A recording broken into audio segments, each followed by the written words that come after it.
Le plus grand parmi vous sera votre serviteur. En celui qui garde la parole du Christ, l'amour de Dieu atteint vraiment sa perfection.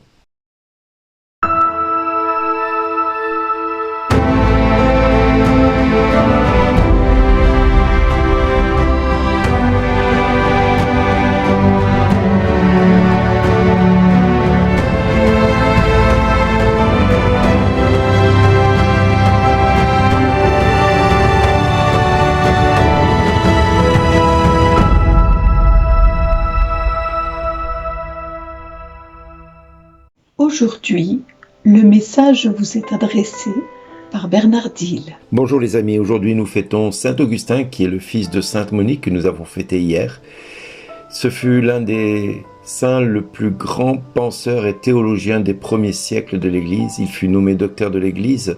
Il fait partie donc des 4 autres docteurs de l'Église latine, Saint Ambroise, Saint Jérôme et Saint Grégoire le Grand, premier. Il est donc ce saint qui a vécu entre 354 et 430 et il ne fut canonisé que vers 1588. Donc vous voyez presque 1000 ans après. Il se détourna d'abord du christianisme en allant dans une secte manichéenne et ensuite, sur l'insistance de saint Ambroise, et qui fut son père spirituel, et sur la prière et la demande de sa mère, sainte Monique, il se convertira en 387. C'est à Milan qu'il va vraiment vivre quelque chose de grand et qui va lui permettre de concilier les préceptes de la Bible et la pensée de Platon. Il nous laisse une œuvre très riche en ouvrages, dont les Confessions qu'il nous a laissées et qui aujourd'hui sert de référence et de guide spirituel pour nombreux chrétiens qui, de par le monde, suivent l'histoire de Saint Augustin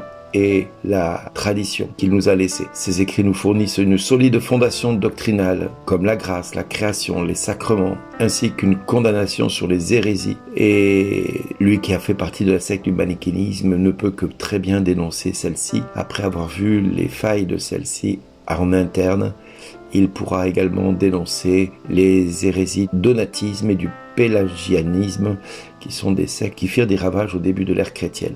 Mais revenons au texte du jour qui nous est proposé pour la méditation de Saint Augustin, qui est différent du texte d'aujourd'hui, texte qui nous parle des prophètes qui furent assassinés par les anciens, par les scribes et les pharisiens. Eh bien, aujourd'hui nous parlons du serviteur, qui sera le serviteur de tous s'il veut être grand parmi nous tous. Comme aujourd'hui, tout être humain, nous partons à la chasse des titres bien souvent en cherchant à être quelqu'un au milieu d'une jungle de formations diplômantes ou non diplômantes ou qualifiantes. Jésus va au-devant de nous en nous expliquant comment le chrétien doit se préparer pour obtenir les titres les plus importants et être des spécialistes du royaume de Dieu. Vous n'avez qu'un seul Père, c'est celui du ciel. Benoît XVI nous rappelait entre autres: seul celui qui est attiré par Dieu, le Père, et qui l'écoute peut croire en Jésus, le trouver et se nourrir de lui. En effet, en vivant une filiation sincère avec Jésus ou comme Jésus, nous aurons le droit de nous appeler des pères, toujours en minuscule, avec humilité bien évidemment. Le titre de directeur spirituel, il faut se laisser guider et diriger par le Christ, car vous n'avez pas le titre de directeur. Le Christ, lui, est le directeur. Orienter ainsi nos frères les plus petits, les conduire vers la sainteté, et non pas un rang de gloire, mais un rang de privilège qui nous semble être gratifiant, mais qui est d'une responsabilité et dont nous devons faire preuve d'humilité. Par exemple, quand le feu du regard de Dieu te consume, aucun sacrifice ne paraît grand pour le suivre et lui donner le meilleur de toi-même. En effet, pour Dieu, le titre de maître ou d'enseignant, il faut se faire tout petit et tirer des enseignants du seul maître et Christ et du seul enseignant qui est Jésus, qui est doux et humble.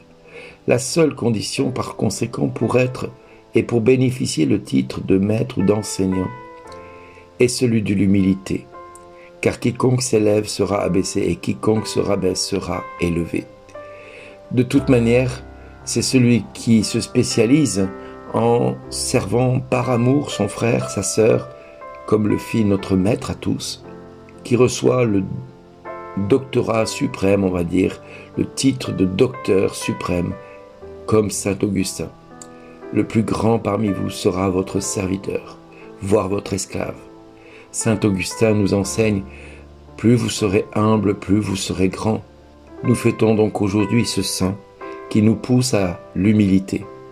Et la recommandation que nous pourrions faire à tous nos enfants et à tous nos proches, ne cherchez pas la gratification des hommes, ne cherchez pas à être reconnu des hommes, cherchez d'abord à être reconnu de la part de Dieu, afin que Dieu lui-même puisse se manifester dans votre cœur, puisse lui-même vous retrouver et venir jusqu'à vous, parce que lui s'est fait doux et humble de cœur. Donc cherchez à être reconnu par lui, avant d'être reconnu par les hommes. Ainsi donc, si tu es appelé au sacerdoce, ne cherche pas à avoir le grade de prêtre, mais recherche d'abord avec humilité celui de serviteur des serviteurs.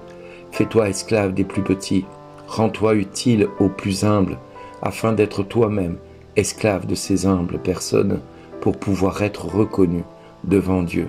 Alors là, Dieu te gratifiera du rang de prêtre et tu pourras te faire appeler Père parce que tu te seras fait serviteur de tous. Pour atteindre les hauteurs, tu as donc besoin d'une échelle qui te fasse descendre dans les profondeurs de l'humilité. Je te le redis, pour atteindre les hauteurs du ciel, il te faut une échelle pour descendre dans les profondeurs de l'humilité. Ainsi donc, toi-même, mon ami, tu pourras entendre Dieu te dire ce jour-là, merci, merci d'avoir fait tout ce que tu as fait avec humilité, merci d'exister.